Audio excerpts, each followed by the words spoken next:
तर हे झाडं मी लावली आहेत खास पक्ष्यांसाठी, कारण त्यांना काही खायला मिळत नाही, बिचारे वणवण इथे तिथे फिरत असतात.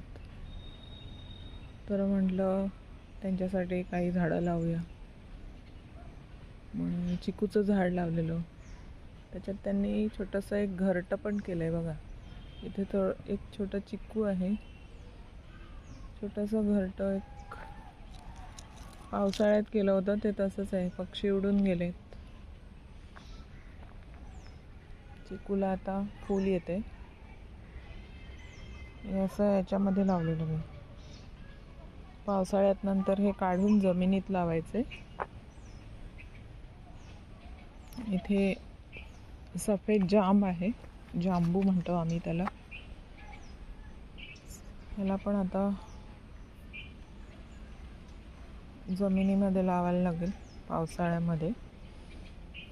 तसंच हे अजून एक चिकूचं झाड, हे बघा असं वर वर वर वर वर वर जाते. निसर्ग खूप छान असतो. माणसाला खूप स्ट्रेस वगैरे येत असेल तर निसर्गात फिरायचं. इथे सुद्धा एक चिक्कू लागलाय पहा, हे पहा.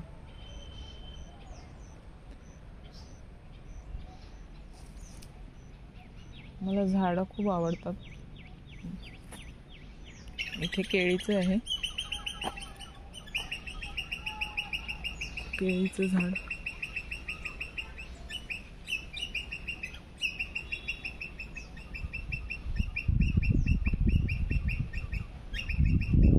तर सपोर्ट करा, माझ्या चॅनलला सपोर्ट करा प्लीज. भेटूया पुन्हा.